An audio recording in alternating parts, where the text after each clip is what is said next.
जय स्वामीनारायण विद्यार्थी मित्रों, आ विडियो में आपणे धोरण 8 विषय विज्ञान प्रकरण 7 वनस्पतिओ अने प्राणीओनुं संरक्षण तेनी समजूती मेळवीशुं।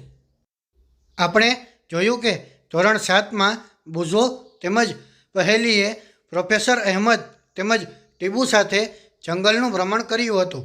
ते पोताना सह अध्यायीओ साथे तेमना अनुभवो वहेंचवा बहु उत्सुक हता। वर्गना बीजा विद्यार्थीओ पण पोतपोताना अनुभव बताववा अत्यंत उत्सुक हता, कारण के तेमांथी केटलाक भरतपुर अभयारण्य भ्रमण करवा गया हता।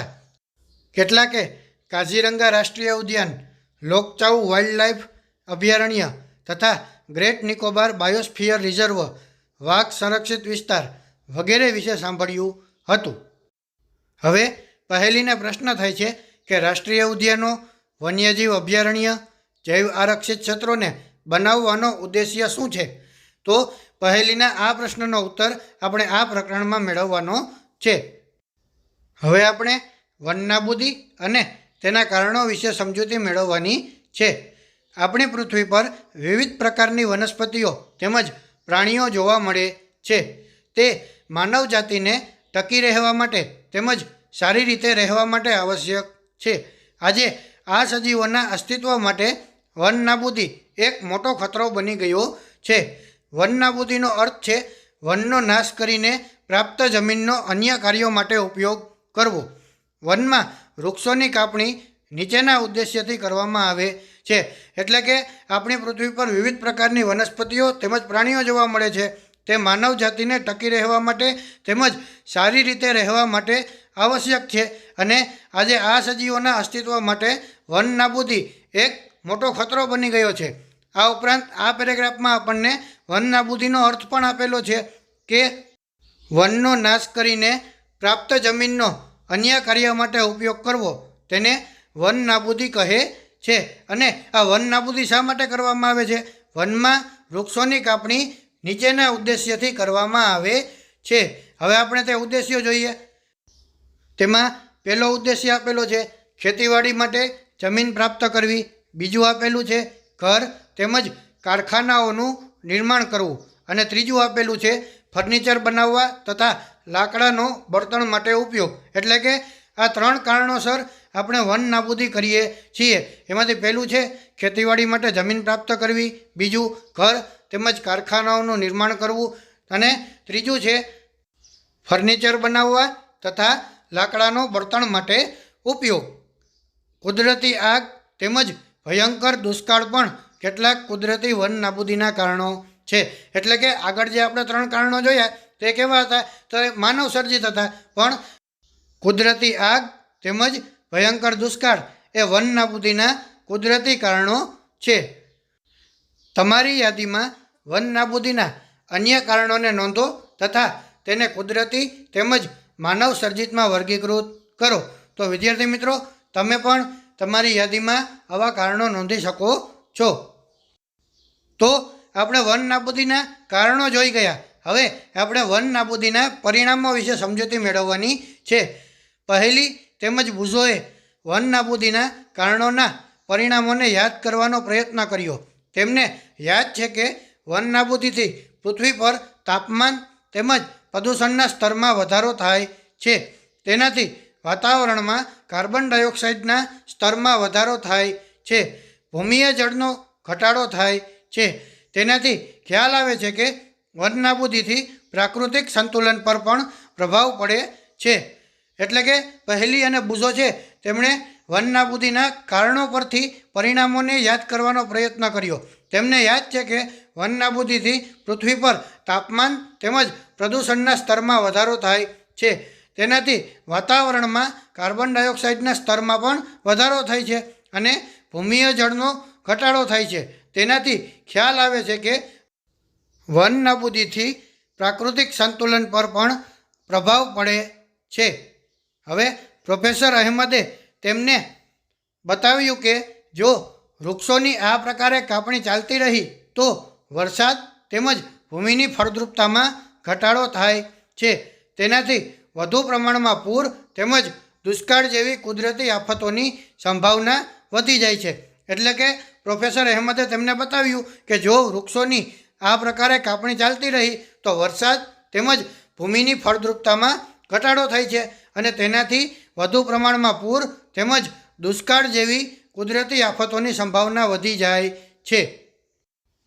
હવે બુઝોને પ્રશ્ન થાય છે કે વન નાબૂદીથી એક બાજુ વરસાદમાં ઘટાડો થાય છે તો બીજી બાજુ પૂર આવવું કઈ રીતે સંભવ છે? તો હવે આપણે બુઝોના આ પ્રશ્નનો ઉત્તર મેળવવાનો પ્રયત્ન કરીએ. યાદ રાખો કે વનસ્પતિને પ્રકાશ સંશ્લેષણ માટે કાર્બન ડાયોક્સાઇડની જરૂર હોય છે. ઓછા વૃક્ષોનો અર્થ છે કે કાર્બન ડાયોક્સાઇડના ઉપયોગમાં ઘટાડો થવો, એટલે કે વનસ્પતિને પ્રકાશ સંશ્લેષણ માટે કાર્બન ડાયોક્સાઇડની જરૂર હોય છે. અને ઓછા વૃક્ષોનો અર્થ શું થાય? તો ઓછા વૃક્ષોનો અર્થ એ છે કે કાર્બન ડાયોક્સાઇડના ઉપયોગમાં ઘટાડો થવો. અને તેનાથી શું થાય? તો જેનાથી વાતાવરણમાં તેની માત્રા વધી જાય છે, કારણ કે કાર્બન ડાયોક્સાઇડ પૃથ્વી દ્વારા પરાવર્તિત ઉષ્મીય કિરણોને શોષી લે છે. એટલે તેની માત્રાના વધારાના પરિણામે ગ્લોબલ વોર્મિંગ થાય છે. પૃથ્વીના તાપમાનમાં વધારાથી જલચક્રનું સંતુલન બગડી જાય છે અને વરસાદમાં ઘટાડો થાય છે, જેના કારણે દુષ્કાળ આવે છે. તો અહીં તમને દુષ્કાળ કેવી રીતે આવે છે તેના વિશે સમજૂતી આપેલી છે કે જ્યારે વાતાવરણમાં કાર્બન ડાયોક્સાઇડની માત્રા વધી જાય છે ત્યારે તે પૃથ્વી દ્વારા પરાવર્તિત ઉષ્મીય વિકિરણોને શોષી લે છે. એટલે કે તેની માત્રાના વધારાના પરિણામે ગ્લોબલ વોર્મિંગ થાય છે. અને આ ઉપરાંત પૃથ્વીના તાપમાનમાં વધારાથી જલચક્રનું સંતુલન બગડી જાય છે અને વરસાદમાં ઘટાડો થાય છે, અને જેના કારણે દુષ્કાળ આવે છે. ભૂમિના ગુણધર્મોમાં પરિવર્તનનું મુખ્ય કારણ વન નાબૂદી છે. કોઈપણ ક્ષેત્રમાં ભૂમિના ભૌતિક ગુણધર્મો પર વનસ્પતિ ઉછેર અને વૃક્ષોની અસર પડે છે. ધોરણ 7ને યાદ કરો કે વૃક્ષ કેવી રીતે જમીનના ધોવાણને અટકાવે છે. ભૂમિ પર વૃક્ષોની માત્રા ઘટવાના કારણે ભૂમિનું ધોવાણ વધે છે. ભૂમિનું ઉપરનું પડ અથવા સ્તર દૂર કરવાથી નીચેના સખત પથ્થરોના સ્તરો દેખાય છે, જેનાથી ભૂમિમાં સેન્દ્રિય પદાર્થો એટલે કે સડતા કાર્બનિક પદાર્થો એટલે કે હ્યુમસનો ઘટાડો થાય છે તથા તેની ફળદ્રુપતામાં પણ ઘટાડો થાય છે. ધીમે ધીમે ફળદ્રુપ ભૂમિ રણમાં ફેરવાઈ જાય છે. તેને રણ નિર્માણ કહે છે. તો અહીં તમને રણ નિર્માણ કેવી રીતે થાય છે તેના વિશે સમજૂતી આપેલી છે કે ભૂમિ પર વૃક્ષોની માત્રા ઘટવાના કારણે ભૂમિનું ધોવાણ વધે છે અને ભૂમિનું ઉપરનું પડ અથવા તો સ્તર દૂર કરવાથી નીચેના સખત પથ્થરોના સ્તરો દેખાય છે, જેનાથી ભૂમિમાં સેન્દ્રિય પદાર્થો એટલે કે સડતા કાર્બનિક પદાર્થોનો ઘટાડો થાય છે તથા તેની ફળદ્રુપતામાં પણ ઘટાડો થાય છે. ધીમે ધીમે ફળદ્રુપ જમીન રણમાં ફેરવાઈ જાય છે, જેને રણ નિર્માણ કહે છે. વન નાબૂદીના કારણે ભૂમિની જળ સંગ્રહ ક્ષમતામાં પણ ઘટાડો થાય છે તથા ભૂમિની ઉપરના પડની મારફતે નીચેના સ્તરોમાં પાણી પ્રવેશવાની ક્રિયામાં અસર ઊભી થાય છે, જેના પરિણામ સ્વરૂપે પૂર આવે છે. ભૂમિના અન્ય ગુણધર્મો જેવા કે પોષક તત્વો, બંધારણ વગેરે પર વન નાબૂદીની અસર થાય છે. એટલે કે અહીં તમને પૂર કેવી રીતે આવે છે તેના વિશે સમજૂતી આપેલી છે કે વન નાબૂદીના કારણે ભૂમિની જળ સંગ્રહ ક્ષમતામાં ઘટાડો થાય છે તથા ભૂમિની ઉપરના પડની મારફતે નીચેના સ્તરોમાં પાણી પ્રવેશવાની ક્રિયામાં અસર ઊભી થાય છે, જેના પરિણામે પૂર આવે છે. એટલે કે વન નાબૂદીના કારણે ભૂમિની જળ સંગ્રહ ક્ષમતામાં ઘટાડો થાય છે તથા ભૂમિની ઉપરના પડની મારફતે નીચેના સ્તરોમાં પાણી પ્રવેશવાની ક્રિયામાં અસર ઊભી થાય છે. એટલે કે જમીનની અંદર પાણી પ્રવેશતું નથી અને જેના પરિણામ સ્વરૂપે પૂર આવે છે. ભૂમિના અન્ય ગુણધર્મો જેવા કે પોષક તત્વો, બંધારણ વગેરે પર વન નાબૂદીની અસર થાય છે. આપણે ધોરણ 7માં અભ્યાસ કર્યો કે વનમાંથી આપણને અનેક ઉત્પાદનો પ્રાપ્ત થાય છે. તે ઉત્પાદનોની યાદી બનાવો. જો આપણે વૃક્ષોને સતત કાપતા રહીશું તો શું આ ઉત્પાદનોની તંગીનો પણ સામનો કરવો પડશે? તો આપણે કહી શકીએ કે હા, જો આપણે સતત વૃક્ષોને કાપતા રહીશું તો આ ઉત્પાદનોની તંગીનો સામનો પણ કરવો પડશે. હવે આપણને એક પ્રવૃત્તિ આપેલી છે કે કેવી રીતે વન નાબૂદીથી વન્ય પ્રાણીઓ પણ પ્રભાવિત થાય છે. આ કારણોની યાદી બનાવો અને પોતાના વર્ગમાં તેની ચર્ચા કરો. તો આપણે કહી શકીએ કે વન છે તે વન્ય પ્રાણીઓનું કુદરતી રહેઠાણ છે અને જો આપણે વન નાબૂદી કરીશું તો તેનાથી વન્ય પ્રાણીઓનું કુદરતી રહેઠાણ છીનવાઈ જાય છે અને આ ઉપરાંત વન્ય પ્રાણીઓ વનમાંથી જ પોતાનો ખોરાક મેળવતા હોય છે. જો આપણે વન નાબૂદી કરીશું તો વન્ય પ્રાણીઓ પોતાનો ખોરાક મેળવી શકશે નહીં. તો વિદ્યાર્થી મિત્રો, આપણે કહી શકીએ કે વન નાબૂદીથી વન્ય પ્રાણીઓનું કુદરતી રહેઠાણ છીનવાઈ જાય છે અને તેઓ પોતાનો ખોરાક મેળવી શકતા નથી. આવા અન્ય કારણો તમે પણ આ યાદીમાં ઉમેરી શકો છો. હવે આપણે વન તેમજ વન્યજીવનનું સંરક્ષણ કેવી રીતે કરી શકાય તેની સમજૂતી મેળવીએ. એટલે કે conservation of forest and wildlife. વન નાબૂદીની અસરો જાણ્યા બાદ પહેલી અને બુઝો ચિંતિત હતા. તે પ્રોફેસર અહેમદ પાસે ગયા તથા તેઓએ પૂછ્યું કે વન તેમજ વન્ય પ્રાણીઓને કેવી રીતે બચાવી શકાય. એટલે કે વન નાબૂદીની અસરો જાણ્યા બાદ પહેલી અને બુઝો ચિંતિત થયા અને તેમણે પ્રોફેસર અહેમદને પૂછ્યું કે વન તેમજ વન્ય પ્રાણીઓને કેવી રીતે બચાવી શકાય. જીવાવરણ પૃથ્વીનો એ ભાગ છે કે જેમાં સજીવો વસવાટ કરે છે અથવા જે જીવનને આધાર આપે છે.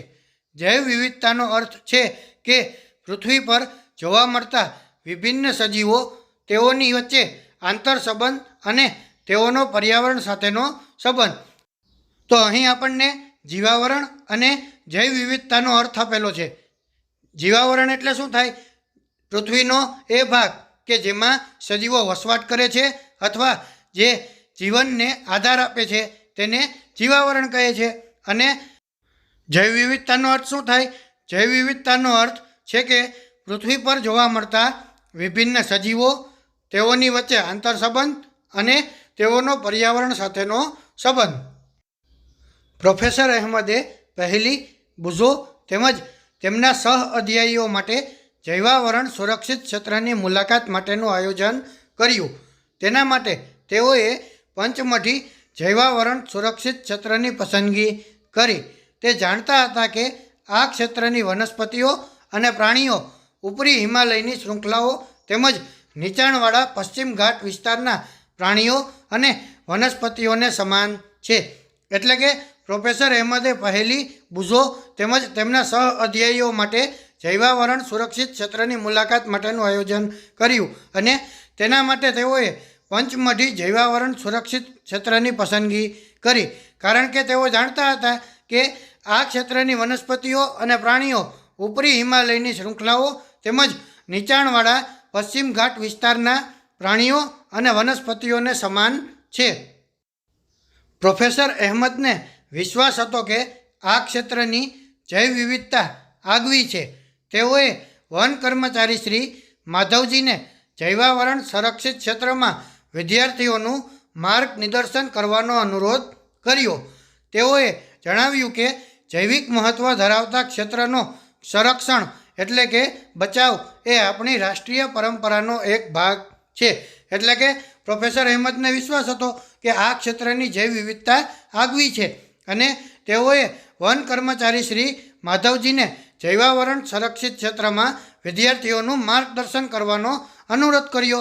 તેઓએ જણાવ્યું કે જૈવિક મહત્ત્વ ધરાવતા ક્ષેત્રનું સંરક્ષણ એટલે કે બચાવ એ આપણી રાષ્ટ્રીય પરંપરાનો એક ભાગ છે. એટલે જ આપણને આપણા દેશના બંધારણમાં મૂળભૂત ફરજોમાં તેમ કહેવામાં આવ્યું છે કે જંગલો, તળાવો, નદીઓ અને વન્ય પશુ પક્ષીઓ સહિત કુદરતી પર્યાવરણનું જતન કરવાની અને સુધારણા કરવાની તેમજ વન્યજીવો પ્રત્યે અનુકંપા રાખવાની આપણી ફરજ છે. માધવજીએ વિદ્યાર્થીઓને સમજાવ્યું કે આપણા વ્યક્તિગત પ્રયત્નો તેમજ સમાજના પ્રયત્નોથી વિશેષ સરકારી સંસ્થાઓ પણ વન તેમજ વન્ય પ્રાણીઓના રક્ષણ માટે કાર્યરત છે. સરકાર તેઓની સુરક્ષા અને સંરક્ષણ હેતુ માટે નિયમ, પદ્ધતિઓ અને યોજનાઓ બનાવે છે. વન્ય પ્રાણી અભયારણ્ય, રાષ્ટ્રીય ઉદ્યાન, જૈવાવરણ સુરક્ષિત ક્ષેત્ર વગેરે વનસ્પતિઓ અને પ્રાણીઓ માટે સંરક્ષિત તેમજ સુરક્ષિત ક્ષેત્ર છે.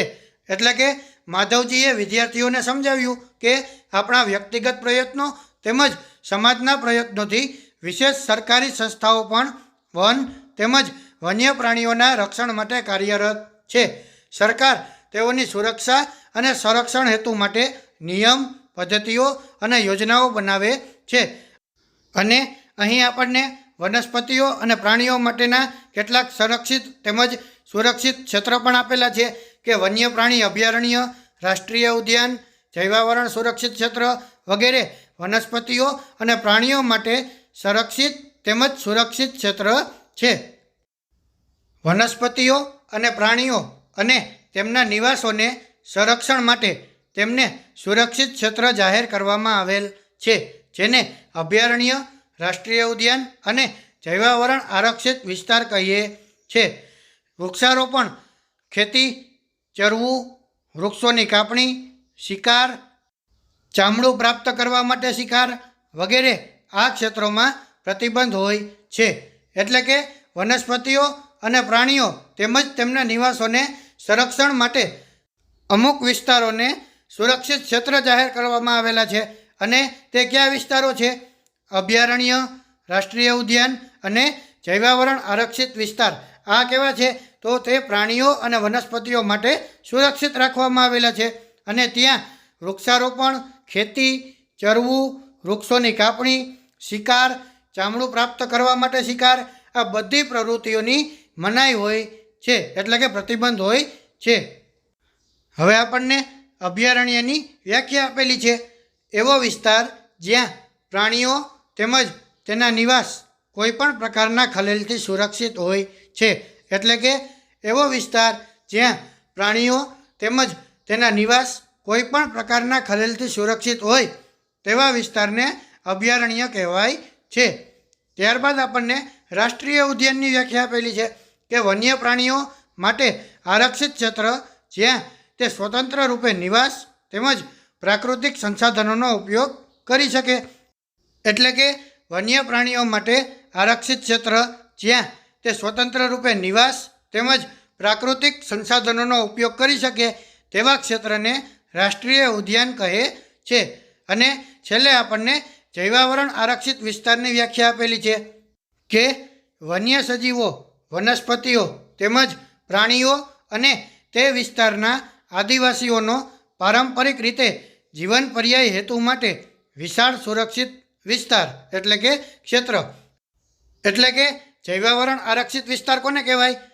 વન્ય સજીવો, વનસ્પતિઓ તેમજ પ્રાણીઓ અને તે વિસ્તારના આદિવાસીઓનો પારંપરિક રીતે જીવન પર્યાય હેતુ માટે વિશાળ સુરક્ષિત વિસ્તાર અથવા તો ક્ષેત્રને જૈવાવરણ આરક્ષિત વિસ્તાર કહેવાય છે. હવે આપણને એક પ્રવૃત્તિ આપેલી છે કે તમારા જિલ્લા, રાજ્ય તેમજ દેશના રાષ્ટ્રીય ઉદ્યાનો, વન્ય પ્રાણી અભયારણ્યો તેમજ જૈવાવરણ સુરક્ષિત પ્રદેશોની સંખ્યા શોધો તથા કોષ્ટક 7.1ની પૂર્તતા કરો. આ ક્ષેત્રો તમારા રાજ્ય તેમજ ભારતના રેખાચિત્રમાં દર્શાવો. તો વિદ્યાર્થી મિત્રો, તમારે આ કોષ્ટકમાં આપણા જિલ્લામાં, આપણા રાજ્યમાં અને આપણા દેશમાં રહેલા રાષ્ટ્રીય ઉદ્યાન, વન્ય પ્રાણી અભયારણ્ય અને જૈવાવરણ આરક્ષિત વિસ્તારની સંખ્યા નોંધવાની છે. હવે આપણને જૈવ આરક્ષણ વિસ્તાર એટલે કે બાયોસ્ફિયર રિઝર્વની સમજૂતી આપેલી છે. પ્રોફેસર અહેમદ તેમજ માધવજીની સાથે વિદ્યાર્થીઓએ જૈવ આરક્ષણ વિસ્તારમાં પ્રવેશ કર્યો. માધવજીએ સમજાવ્યું કે જૈવ વિસ્તારના રક્ષણ માટે જૈવ આરક્ષણ વિસ્તાર બનાવવામાં આવ્યા છે. એટલે કે પ્રોફેસર અહેમદ તેમજ માધવજીની સાથે વિદ્યાર્થીઓએ જૈવ આરક્ષણ વિસ્તારમાં પ્રવેશ કર્યો અને માધવજીએ સમજાવ્યું કે જૈવ વિસ્તારના રક્ષણ માટે જૈવ આરક્ષણ વિસ્તાર બનાવવામાં આવ્યા છે. જેમ કે તમે જાણો છો કે જૈવ વિવિધતા એટલે કોઈપણ ક્ષેત્રમાં જોવા મળતી બધી વનસ્પતિઓ, પ્રાણીઓ અને સૂક્ષ્મજીવોની વિભિન્ન પ્રજાતિઓ. એટલે કે આપણે જાણીએ છીએ કે જૈવ વિવિધતા કોને કહેવાય? તો કોઈપણ ક્ષેત્રમાં જોવા મળતી બધી વનસ્પતિઓ, પ્રાણીઓ અને સૂક્ષ્મજીવોની વિભિન્ન પ્રજાતિઓને જૈવ વિવિધતા કહેવામાં આવે છે. કોઈપણ ક્ષેત્રનો જૈવ આરક્ષિત વિસ્તાર તે ક્ષેત્રની જૈવ વિવિધતા તેમજ સંસ્કૃતિને જાળવી રાખવામાં સહાયક હોય છે. કોઈપણ જૈવાવરણ આરક્ષિત વિસ્તારની અંતર્ગત અન્ય સુરક્ષિત વિસ્તાર પણ હોઈ શકે છે. પંચમઢી જૈવાવરણ આરક્ષિત વિસ્તારમાં સાતપુડા નામનો એક રાષ્ટ્રીય ઉદ્યાન તથા બોરી તેમજ પંચમઢી નામના 2 વન્ય પ્રાણી અભયારણ્ય આવે છે. એટલે કે કોઈપણ ક્ષેત્રનો જૈવ આરક્ષિત વિસ્તાર તે ક્ષેત્રની જૈવ વિવિધતા તેમજ સંસ્કૃતિને જાળવી રાખવામાં સહાયક હોય છે. અને કોઈપણ જૈવાવરણ આરક્ષિત વિસ્તારની અંતર્ગત અન્ય સુરક્ષિત વિસ્તાર પણ હોઈ શકે છે. પંચમઢી જૈવાવરણ આરક્ષિત વિસ્તારમાં સાતપુડા નામનો એક રાષ્ટ્રીય ઉદ્યાન તથા બોરી તેમજ પંચમઢી નામના 2 વન્ય પ્રાણી અભયારણ્ય આવે છે. હવે આપણને આકૃતિમાં પંચમઢી જૈવાવરણ આરક્ષિત વિસ્તારનો નકશો આપેલો છે, જે તમે જોઈ શકો છો. હવે આપણને એક પ્રવૃત્તિ આપેલી છે કે તમારા પોતાના વિસ્તારમાં જૈવ વિવિધતાનો નાશ કરનારા કારણોની યાદી તૈયાર કરો. તેમાંથી કેટલીક પ્રવૃત્તિઓ અજાણે જ જૈવ વિવિધતામાં ખલેલ પહોંચાડે છે. મનુષ્ય દ્વારા થતી આવી પ્રવૃત્તિઓની યાદી બનાવો. તેને કેવી રીતે અટકાવી શકાય?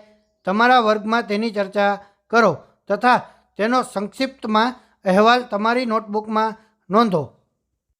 તો આપણે કહી શકીએ કે અમારા વિસ્તારમાં જૈવ વિવિધતાનો નાશ કરનારા કારણોમાં મુખ્યત્વે વધતો જતો વાહન વ્યવહાર, રસ્તા અને ઇમારતો બનાવવા માટે કપાતા વૃક્ષો, ધુમાડા અને અવાજનું પ્રદૂષણ, કીટનાશકોના છંટકાવ વગેરે કારણો છે.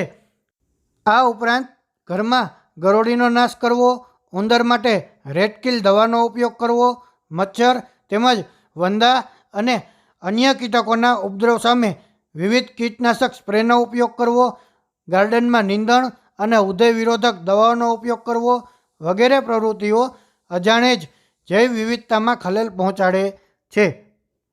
હવે આપણે તેને કેવી રીતે અટકાવી શકીએ તેનો ઉત્તર મેળવીએ. બારીમાં મચ્છર પ્રવેશ અટકાવતી જાળીનો ઉપયોગ કરી શકીએ.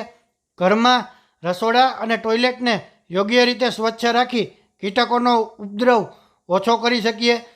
ઉંદરને મારવાને બદલે તેમને પાંજરામાં પકડી દૂર છોડી મૂકવામાં આવે. આ ઉપરાંત ગાર્ડનમાં જૈવિક ખાતરનો ઉપયોગ કરવામાં આવે. આ ઉપરાંત સાપ કે અન્ય પ્રાણીઓને મારી નાખવાને બદલે તેમને પકડીને સર્પગૃહ કે પ્રાણી સંગ્રહાલયમાં લઈ જવામાં આવે. આમ નિવસન તંત્રની આહાર જાળ અને આહાર શૃંખલા ન તૂટે તેની કાળજી લઈ જૈવ વિવિધતામાં ખલેલ અટકાવી શકાય. તો વિદ્યાર્થી મિત્રો, આ વિડીયોમાં અહીં સુધી સમજૂતી રાખીએ છીએ. વધુ સમજૂતી નેક્સ્ટ વિડીયોમાં મેળવશું.